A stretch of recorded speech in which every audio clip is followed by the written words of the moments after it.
दोस्तों, आज मैं आप सभी लोगों के वो एक ऐसी लड़की की कहानी सुनाने में जा रही हूँ, जिस लड़की की उम्र जो थी वो लगभग 20 से 21 साल की होती है। और दोस्तों उस लड़की का नाम मधु होता है। मधु जो थी वो अपने माता-पिता और अपने भाई के साथ रहा करती थी। अब दोस्तों जो मधु होती है वो अपने भाई से जो थी वो कहीं न कहीं बड़ी एज में थी, वो अपने भाई से 2 साल बड़ी थी। अब मधु का जो भाई होता है दोस्तों, जो कि मधु से 2 साल के करीब छोटा होता है। और दोस्तों उसका नाम जो था वो विशाल होता है। ये दोनों भाई-बहन जो थे, जो मधु और विशाल थे, ये दोनों एक ही साथ एक ही कमरे में सोया करते थे। अब दोस्तों क्या होता है कि एक दिन रात के लगभग 11 बजे के आसपास का समय हो रहा था। तभी मधु जो थी वो अपने भाई के साथ अपने कमरे में सो रही थी। लेकिन फिर अचानक से मधु की नींद खुल जाती है और जो ये मधु लड़की होती है, फिर ये पानी पीने के लिए रसोई घर की तरफ बढ़ना शुरू कर देती है।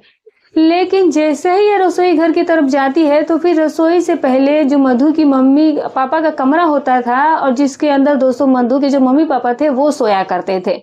लेकिन जैसे ही मधु अपने मम्मी पापा के कमरे के से सब जब सामने से निकलती है तो फिर मधु को अपने मम्मी पापा के कमरे में से कुछ अजीब सी आवाजें जो थी वो सुनाई दे जाती है। और फिर उन आवाजों को सुन करके दोस्तों जो मधु होती है वो खुद को रोक नहीं पाती है और फिर वो अंदर का नजारा देखने के लिए वो खिड़की का सहारा ले लेती है।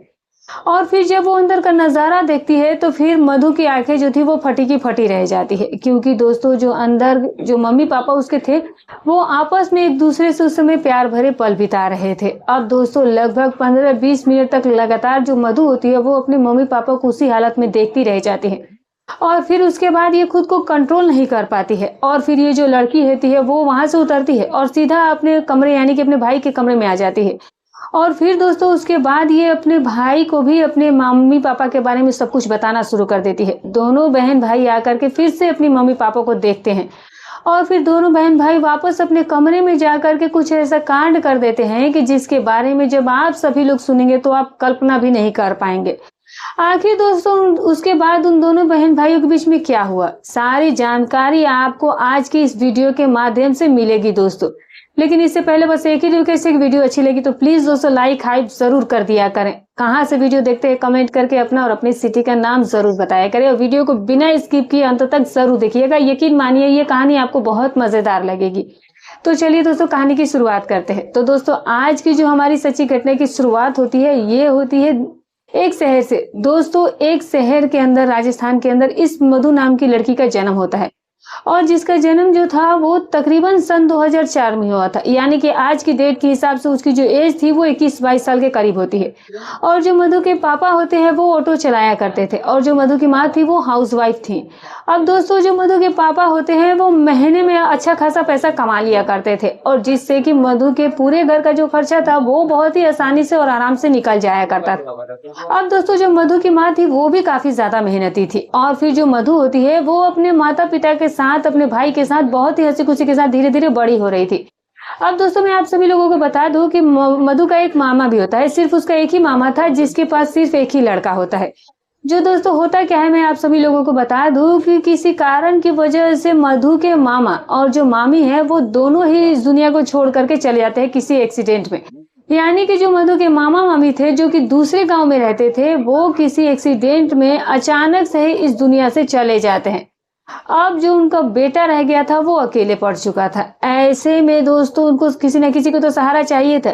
और फिर जो उसका बेटा विशाल होता है वो काफी अकेला पड़ गया था। और फिर दोस्तों जो मधु के माता पिता होते हैं वो कहते हैं कि वो जो विशाल है उसको वो अपने पास रख लेंगे, यानी कि मधु के साथ उसी के घर पर रखेंगे। और फिर उसके बाद दोस्तों जो मधु की माँ होती है वो अपने भतीजे विशाल को अपने मायके से अपने घर पर लेकर के चली आती है और फिर वहां लाने के बाद मधु और विशाल जो थे वो दोनों भाई बहन की तरह रहना शुरू कर देते हैं। कुल मिलाकर के दोस्तों बात ये आई थी कि जो पहले मधु थी वो अपने माता पिता की दरअसल इकलौती बेटी होती है, लेकिन अब दोस्तों मधु के मामा का जो लड़का होता है वो भी अब मधु के साथ ही रहना शुरू कर देता है, क्योंकि उसकी भी जिंदगी वही जानी थी, क्योंकि उसके माता पिता इस दुनिया से चले गए थे। अब वो आखिर अकेले अपनी जिंदगी कैसे बिताता, वो किसके साथ रहता और उसकी देखरेख कौन करता। और उस वक्त उसकी ज्यादा उम्र भी नहीं थी। उस वक्त जो उसकी उम्र थी उस लगभग 9 साल की थी। अब दोस्तों आप सभी लोगों को पता है कि 9 साल का लड़का भला कितना ही बड़ा होगा। अब विशाल जो था वो अच्छी तरीके से चीजें अच्छी तरह से समझ नहीं पा रहा था और इतनी ही छोटी उम्र में उसने अपने माता पिता को खोने के बाद ये अपने बुआ के घर यानी कि मधु के घर पर रहने के लिए आ जाता है। अब दोस्तों जो मधु के माता पिता होते हैं, मधु खुद भी जो थी वो अपने भाई की ही तरह विशाल को माना भी करती थी और बड़ी ही हंसी खुशी के साथ दोस्तों ये लोग रह भी रहे थे। अब दोस्तों मैं आप सभी लोगों को बता दूं कि जो मधु और जो विशाल होते हैं ये एक ही साथ एक ही स्कूल में जाया करते थे और एक ही साथ ये लोग वापस स्कूल से आया भी करते थे। और सबसे बड़ी बात दोस्तों ये थी कि जो विशाल और जो मधु होते हैं ये दोनों भाई बहन जो थे वो एक ही कमरे में सोया भी करते थे और जो मधु के मम्मी पापा थे वो दूसरे कमरे में सोया करते थे। अब दोस्तों मैंने आप सभी लोगों को ये तो बता दिया है कि मधु के जो पिता है वो ऑटो ड्राइवर है, जो कि सुबह लगभग 7 से 8 बजे के बीच में खाना खा करके निकल जाया करते थे और शाम को लगभग 8 से 9 बजे के बीच ही लौट करके आया करते थे।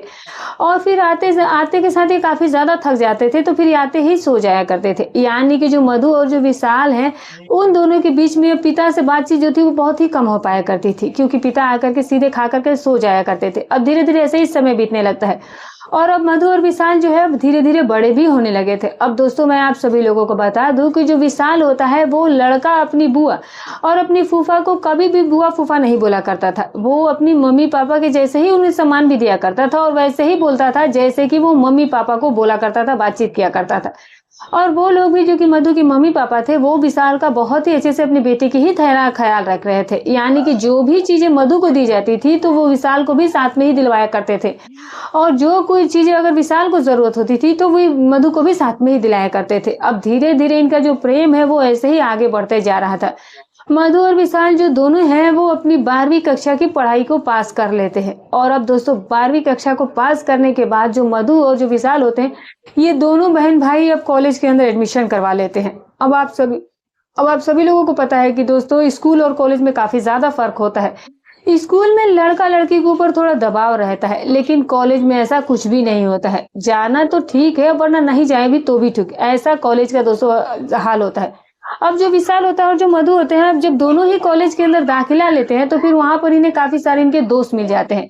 तो फिर जो इनके बातचीत करने का तरीका है वो भी बदल जाता है। और फिर जो ये मधु और ये जो विशाल थे ये दोनों अब अपनी अपनी ही दुनिया में मस्त रहने लगे थे और ये दोनों ही एक दूसरे से सारी बातें भी शेयर किया करते थे। अब दोस्तों मैं आप सभी लोगों को बता दूं कि वहां पर मधु और जो विशाल थे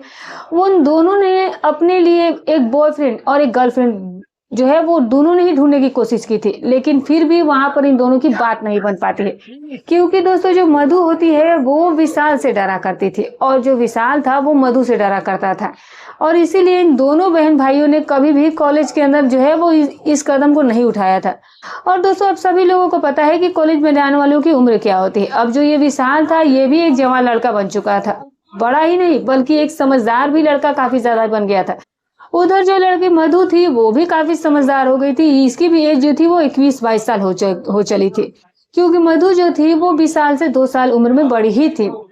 अब दोस्तों मैं आप सभी लोगों को बता दूं कि एक रात की बात होती है, रात के लगभग 10 से 11 बजे के आसपास का समय हो रहा होता है और जो मधु होती है और ये जो विशाल होते हैं ये दोनों एक साथ कमरे में बैठ करके पढ़ाई कर रहे होते हैं और लगभग 11 बजे के आसपास इन दोनों बहन भाइयों को नींद आ जाती है। और फिर दोस्तों जब दोनों मधु और विशाल दोनों बहन भाई सो जाते हैं तो फिर इनके सो जाने के बाद दोस्तों दूसरे बगल कमरे में सो रहे मधु के जो मम्मी पापा होते हैं आज उनका जो प्लान था वो एक दूसरे के साथ मुलाकात करने का था, एक दूसरे के साथ प्यार करने का था। तो दोस्तों मैं आप सभी लोगों को बता दूं कि जो मधु के पापा होते हैं वो आज कुछ मेडिकल से वो गोलियों के भी पैकेट्स लेकर के आए थे, क्योंकि वो काफी दिनों के बाद आज अपनी पत्नी के साथ बातचीत करने वाला था। यानी कि क्या करने वाला था दोस्तों आप समझ सकते थे, क्योंकि ये वो कभी कभार ही कर पाया करता था, क्योंकि रोजाना मधु के पापा के अंदर इतनी शक्ति नहीं हुआ करती थी, क्योंकि वो बहुत ज्यादा थका हारा करता था और वो लगभग 10-15 दिन के बाद ही अपनी पत्नी के साथ प्यार भरी बातें किया करते थे। लेकिन दोस्तों इन सब चीजों के बारे में मधु और विशाल को कुछ भी नहीं पता होता था, क्योंकि दोनों बहन भाई एक बार अगर कमरे में चले जाते थे तो फिर वो कभी उठते नहीं थे, वो सो जाया करते थे। यानी कि इन सब चीजों से इनका कोई लेना देना नहीं था, कोई जानकारी नहीं थी। अब इस बारे में जो मधु के पापा थे उनको भी बहुत अच्छे से पता था कि उनके बच्चे जो है वो दूसरे कमरे में सोने जाते हैं तो नहीं निकलते हैं। तो फिर उस रात जो मधु के पापा होते हैं वो लोग अपने कमरे में थे और जो मधु और जो विशाल होता है वो दूसरे कमरे में सोए हुए थे और तभी इधर मधु के मम्मी पापा अपना कार्यक्रम शुरू कर देते हैं। अब दोस्तों आप सभी को पता है कि कुछ लोग जब ऐसी गोलियों का सेवन करते हैं तो उनकी टाइम जो थी वो कुछ ज्यादा ही बढ़ जाती है और शायद पता नहीं किस वजह से, लेकिन उस रात जो है जो मधु के पापा होते हैं वो कुछ ज्यादा ही इस सब चीजों को कर रहे थे। और दोस्तों ऐसा करते करते इसी बीच जब उनका टाइम ऐसे ही धीरे धीरे बीते जा रहा था, उन्हें नहीं पता था कि जो उनका आवाज था वो कमरे से बाहर निकल रहा था। और दोस्तों इसी की वजह से बहुत बड़ा कांड भी इनके साथ होने वाला था। अब दोस्तों पता नहीं क्या हुआ कि लगभग आधे 1 घंटे की नींद लेने के बाद मधु को अचानक से एकदम से इसकी नींद खुल जाती है और इसको बहुत ही जोरों की प्यास लगी थी। और ये तब देखती है कि कमरे में जो है उसके पानी का बोतल रखा हुआ नहीं था। अब मधु ने सोचा कि यार ये अचानक से मुझे क्यों आज प्यास लगे, लेकिन फिर भी मधु इन सब चीजों को इग्नोर करती है। और अब मधु का जो विशाल भाई था वो तो अभी तक भी सो रहा था और मधु फिर अपने कमरे से अपने बिस्तर से उठ जाती है। और फिर ये लड़की सोचती है कि चलो जाकर के किचन में से पानी पी करके आ जाते हैं। और फिर ये पानी पीने के लिए रसोई घर की तरफ बढ़ जाती है। अब दोस्तों क्या होता है कि मैं आप सभी लोगों को बता दूं कि जो रसोई से पहले जो है वो मधु के मम्मी पापा थे, उनका कमरा पड़ता था। अब जिस कमरे के अंदर दोस्तों मधु के मम्मी पापा जो थे उसी में ही सोया करते थे। और अब जैसे ही मधु अपनी मम्मी पापा के कमरे से ठीक सामने से जब वो निकलती है, तो फिर जब सामने से निकलने के बाद दोस्तों मधु को अपने मम्मी पापा के कमरे में से कुछ अजीब सी आवाजें जो है वो सुनाई दे जाती है। अब दोस्तों उन आवाजों को सुन करके ये जो मधु होती है वो सोच में पड़ जाती है कि यार मम्मी पापा के कमरे में से ये किस तरह की आवाजें आ रही है और क्यों आ रही है, कहीं मम्मी पापा के बीच में कोई झगड़ा वगैरह तो नहीं हो रहा है। यहाँ पर दोस्तों जो मधु होती है वो थोड़ी ज्यादा टेंशन में आ जाती है और थोड़ा शॉक्ड भी रह जाती है कि इतनी रात को क्या हो रहा होगा। और फिर लगभग 2 मिनट वहीं पर खड़ी होकर के सुनती है, लेकिन मधु को पूरी तरीके से समझ में नहीं आ रहा था क्योंकि जो आवाजें थी वो कुछ अलग ही तरह की आवाजें आ रही थी। अब जो मधु होती है वो सोचती है कि क्यों ना मुझे दरवाजे के पास जाकर के सुनना चाहिए और दरवाजे के पास से जाकर के बड़ी विस्तार से आवाज को जानना चाहिए कि आखिरकार अंदर चल क्या रहा है, आखिर मुझे कुछ तो समझ में आए। और फिर दोस्तों जो मधु होती है वो सीधे अपने मम्मी पापा के कमरे के दरवाजे के ठीक सामने दरवाजे पर जाकर के पास में कान रख करके अंदर की सारी आवाजों को वो सुनने और समझने की कोशिश कर रही थी। लेकिन दोस्तों फिर भी जो मधु होती है जब वो अंदर की आवाजें सुनती है तो फिर जो उसका मन होता है वो बेचैन होने लगता है और फिर वो समझ जाती है कि शायद अंदर मम्मी और पापा जो है वो दोनों के बीच में कुछ ना कुछ जो है वो निजी काम चल रहा है। लेकिन फिर आखिरकार मधु जो है वो इस काम को देखना चाहती थी और वो देखे तो देखे कैसे, क्योंकि दरवाजा तो बंद था और कोई दूसरा तरीका देखने का था भी नहीं। लेकिन दोस्तों तभी अचानक से मधु को एक खिड़की दिख जाती है जहां पर जो दरवाजा था वो जो थोड़ा लगाया हुआ था जिससे कि अंदर का नजारा दिख रहा था। अब दोस्तों जो वो खिड़की थी लेकिन वो थोड़ी ऊपर थी और फिर नीचे से मधु जो थी वहां पर खड़ी होकर के ये दृश्य ये सीन जो थी वो देख नहीं पाती। और फिर जो मधु होती है वो कुछ सोचती है और मधु ने ये दिमाग लगाया कि क्यों ना मैं एक टेबल का सहारा लेकर के खिड़की से अंदर का एक बार नजारा देखती हूँ। और फिर उसके बाद दोस्तों ये जो मधु होती है वो क्या करती है कि अपने पास में रखी एक टेबल को अपनी मम्मी पापा के खिड़की के नीचे जो है वो कमरे की खिड़की के नीचे रख देती है। और फिर रखने के बाद ये जो दोस्तों लड़की होती है वो उस टेबल पर चढ़ करके खिड़की को खोल करके धीरे धीरे वो अंदर का नजारा देखना शुरू कर देती है। लेकिन दोस्तों जब मधु अंदर का नजारा देखती है तो फिर वो नजारा देखने के बाद मधु की जो दोनों आंखें होती है वो फटी की फटी रह जाती है, क्योंकि दोस्तों जो अंदर प्रोग्राम चल रहा था, जो मधु के मम्मी पापा थे वो एक दूसरे के साथ प्यार भरे पल बिता रहे थे, बातें कर रहे थे। और फिर वो दोनों जो थे वो एक दूसरे को कपड़े जो थे उन पर थे नहीं। अब जब मधु अपने मम्मी पापा को अपनी आंखों से जब ये सारा काम करते हुए फिर देखती है दोस्तों, तो फिर ये जो लड़की होती है इसका दिमाग पूरी तरीके से खराब हो जाता है। एक पल के लिए तो जो मधु होती है वो बिल्कुल ही शून्य पड़ चुकी थी। लेकिन फिर दोस्तों उसके बाद जो मधु होती है वो अपने मम्मी पापा का वो खेल जो है वो लगातार बड़े ही प्यार से वहां पर खड़े होकर के देखना शुरू कर देती है। और फिर दोस्तों कहीं ना कहीं जो मधु के मम्मी पापा का जो वो ड्रामा देख रही थी, जो वो कार्यक्रम मधु अपनी आंखों से देख रही थी, वो उसे काफी ज्यादा अच्छा लगने लगा था। और अब दोस्तों जो मधु थे वो लगातार लगभग 5 से 7 मिनट तक लगातार अपने मम्मी पापा को दोनों ये सारा काम करते हुए देखती है। लेकिन जब ये 5-7 मिनट का वक्त गुजर जाता है तो फिर ये जो लड़की होती है फिर अपने आप को कंट्रोल ही खुद पर नहीं कर पा रही थी और फिर मधु के दिमाग में कई तरह की उल्टी सीधी बातें जो है वो चीजें आना शुरू हो जाती है। और फिर उसके बाद दोस्तों जो मधु होती है वो सोचती है कि क्यों ना मैं अपने भाई विशाल को जगाऊं और विशाल को भी इस खेल के बारे में बताती हूँ डिटेल में। और फिर उसके बाद दोस्तों जो ये मधु होती है वो क्या करती है कि फिर टेबल से वो नीचे उतरती है और फिर नीचे उतर जाने के बाद ये सीधा अपने कमरे में दौड़ करके जाती है। और फिर दोस्तों वो अपने कमरे में जाने के बाद अपने छोटे भाई विशाल को जगाती है और विशाल जो था वो इसके ऊपर चिल्लाने लगता है कि क्या वो इतनी रात को ठीक से सोने क्यों नहीं दे रही, चिल्ला क्यों नहीं। यहाँ पर दोस्तों जो मधु होती है वो विशाल से कहती है कि विशाल चलो तुम्हें मैं एक ऐसी चीज दिखाने वाली हूँ, एक ऐसी बात बताने वाली हूँ कि जिसे देखने के बाद तुम्हारे पैरों तले से जमीन खिसक जाएगी। अब यहाँ पर जो विशाल होता है वो मधु से कहने लगता है कि आखिर बात क्या है, बोलो तुम, यही तो मुझे बताओ कि आखिर क्या तुम कहना चाहती हो। यहाँ पर दोस्तों जो मधु होती है वो कहने लगती है कि ये मैं बताने वाली नहीं हूँ, बल्कि ये मैं तुम्हें दिखाने वाली हूँ। तुम चलो एक बार तुम देखोगे तो खुद समझ जाओगे। यहाँ पर दोस्तों विशाल ने सोचा कि यार मधु ये इतनी रात को क्या दिखाना चाहती है, मुझे तो कुछ समझ नहीं आ रहा है। तो फिर विशाल जो है वो मधु से बड़ी ही गहराई से बातें पूछने लग जाता है कि आखिर मधु बात क्या है, तुम खुल करके मुझे बताओ, तभी तो मुझे समझ में आएगा कि मैं कहाँ जा रहा हूँ, क्या देखने जा रहा हूँ।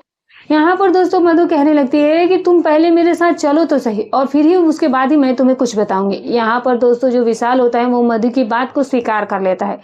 और फिर सीधे अपने कमरे में से निकल कर आता है। और फिर अपने कमरे में से निकलने के बाद दोस्तों जो वो मधु होती है वो सीधा अपने मम्मी पापा के कमरे के सीधा सामने ले जाकर के खड़ी कर देती है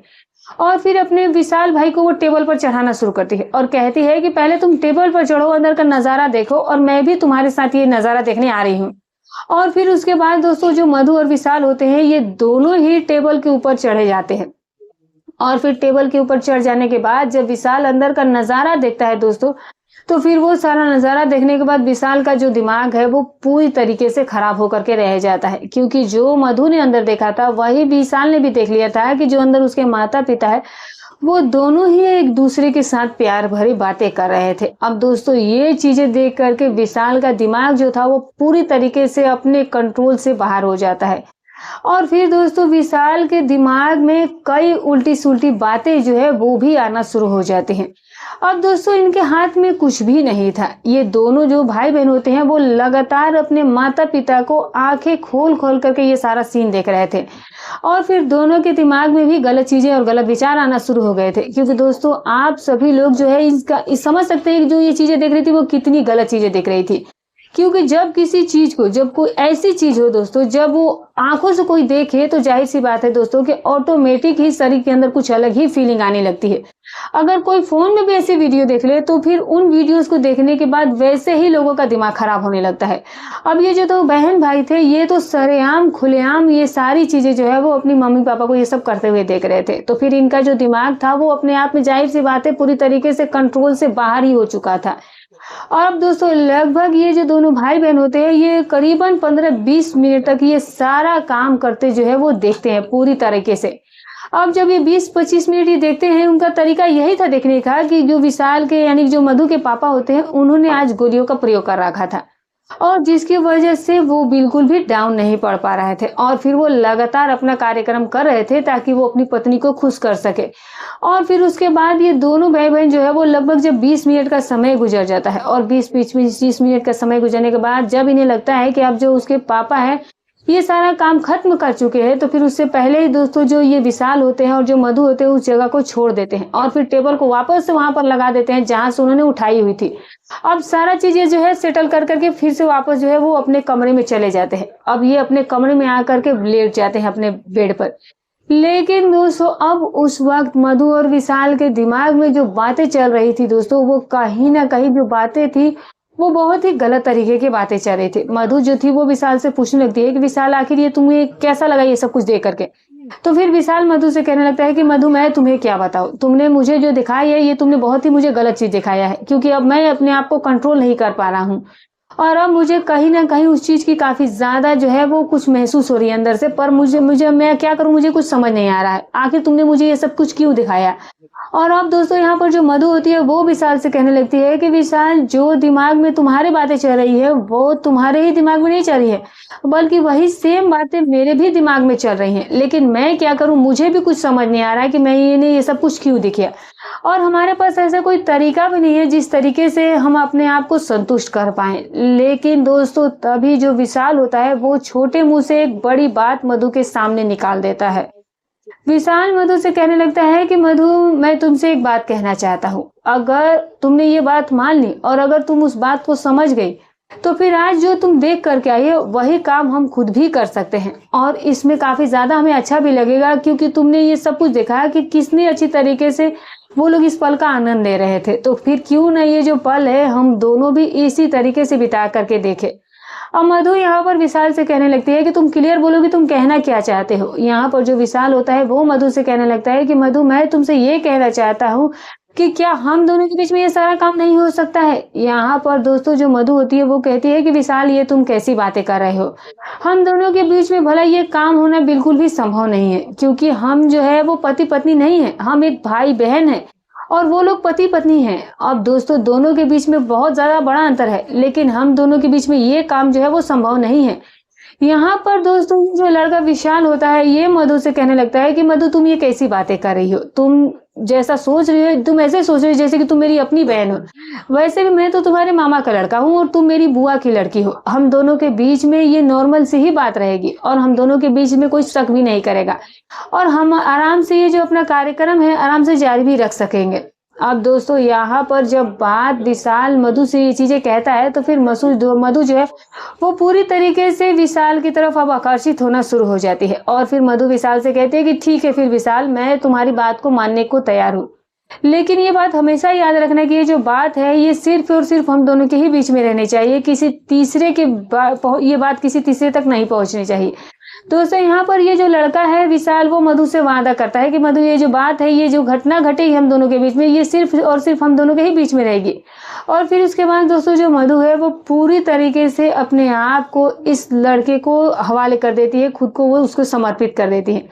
और फिर दोस्तों उसके बाद जो विशाल होता है वो मधु का पूरा फायदा उठाना शुरू कर देता है, यानी कि जो ये अपना कार्यक्रम है उसे उसके साथ वो शुरू कर देता है। और लगातार दोस्तों लगभग 1-2 घंटे के अंदर कई बार ये जो लड़का विशाल होता है वो मधु के साथ अपना सारा कार्यक्रम करता है, जो कि इन्होंने अपना माता पिता का सारा चीज देखा था। तो दोस्तों इस तरीके से माँ पापा को देख करके 2 बहन भाइयों ने एक बहुत ही बड़ा गलत कदम उठाया, जो कि मैंने आप लोगों को इस वीडियो के माध्यम से बताया। तो दोस्तों ये रही कहानी। तो दोस्तों हमारी कहानी सुनाने का उद्देश्य किसी के भावनाओं को ठेस पहुंचाना नहीं है, ना ही किसी के दिल को आहत करना है, बस केवल आपको सतर्क करना है, आपको